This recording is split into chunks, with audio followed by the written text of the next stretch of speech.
Toi pour la vie, le podcast T-Palm pour construire et rénover en Belgique, saison 1, épisode 4. On parle carrelage en compagnie de Samuel Heusen, le CEO de Caro Confort. Bonjour Samuel. Bonjour Vincent. Alors on a parlé des tendances carrelage intérieur, extérieur dans les 2 premiers épisodes. Je vous invite sincèrement à les écouter car Samuel vous partage des idées, des conseils, une vraie réflexion sur tout un tas de choses auxquelles on ne pense pas quand on est en projet. Je te remercie d'ailleurs de partager ton savoir-faire avec nous et nos auditeurs. Avec plaisir, c'est pas uniquement mon savoir-faire, c'est savoir-faire de toute une équipe.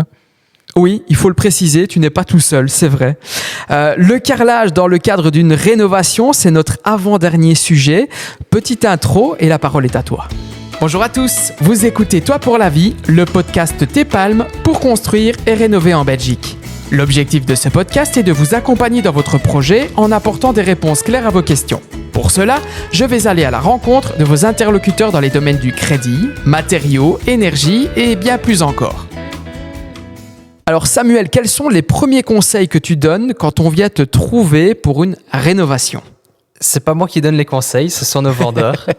Mais plusieurs choses et de belles évolutions technologiques ces dernières années pour la rénovation. La première, c'est la diminution de l'épaisseur du carrelage. Là où avant, on était plutôt sur au minimum 10 mm d'épaisseur. De plus en plus de carrelages sont fabriqués en 6 mm ou 6 mm et demi d'épaisseur. Oui. Ce sont des technologies nouvelles qui permettent d'obtenir un matériau tout aussi résistant et peut-être même un peu plus dans le sens où le carrelage devient flexible. D'accord. Ce qui en facilite la pose. Et qui permet de ne pas trop augmenter l'épaisseur de ce qui vient se poser sur un carrelage existant.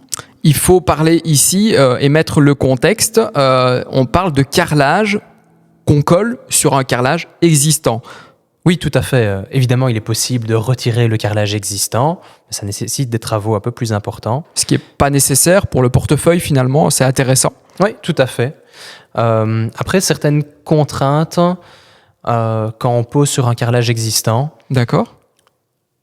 La pose d'un primaire d'accroche après nettoyage intensif du carrelage, voilà, c'est ça. Pour que la colle et le carrelage qui vient se reposer par-dessus puissent bien adhérer. D'accord, donc il y a quand même 2-3 petites choses à prévoir avant d'aller sur la pose du carrelage, le nouveau carrelage. Tout à fait. Ça, de manière générale, c'est vraiment important de solliciter les conseils d'un professionnel, oui, bien sûr. D'un expert qui pourra conseiller chacun dans son projet. Chaque projet est différent, chaque situation est différente. On ne peut pas donner une explication ou une ligne de conduite qui serait valable pour chacun. Est-ce que c'est aussi simple pour rénover une salle de bain ou est-ce qu'on peut recoller du carrelage, par exemple, dans une salle de bain où il y a du carrelage au mur ? Oui, aussi. C'est possible ? Oui. Après, le retrait du carrelage au mur est un petit peu plus facile et va permettre de gagner un petit peu de place. Donc, généralement, on a tendance à le décoller, contrairement au sol où la chape peut venir aussi avec le retrait du carrelage et où le retrait du carrelage est un petit peu plus délicat. Est-ce que tu as un petit secret pour entretenir correctement un carrelage ? Un secret de grand-mère, par exemple ? Alors, le petit secret, c'est qu'il n'y a pas de secret.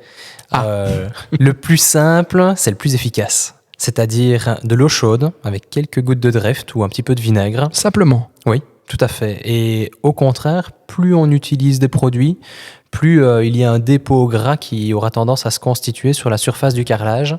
Et c'est ce dépôt-là qui va finalement faire adhérer les traces de pas ou les taches. Donc le plus simplement possible est la meilleure des solutions. Oui, tout à fait. Sauf après la pose, il est nécessaire généralement d'appliquer un enlève-ciment parce que les joints qui sont appliqués sont des joints à base de ciment. Une seule fois ou il y a un traitement plutôt long terme à faire ? Non, juste une seule fois pour retirer ce petit voile qui viendrait aussi faire office d'éponge aux traces de pas, aux taches. Une fois que ce voile de ciment est parti, l'entretien le plus simple sera l'entretien le plus efficace. Et ben voilà, un super conseil et des économies aussi d'ailleurs. Oui, tout à fait. Pas pour nous parce qu'on vend aussi du nettoyant. Certaines personnes apprécient, mais c'est ce qu'il y a de plus efficace. Super.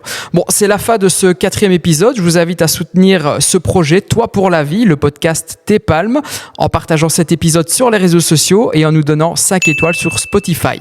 Des petites idées pratiques pour augmenter son confort à la maison.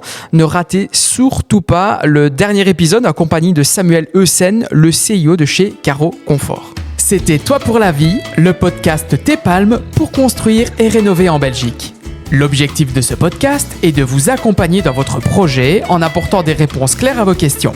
Pour cela, je vais aller à la rencontre de vos interlocuteurs dans les domaines du crédit, matériaux, énergie et bien plus encore.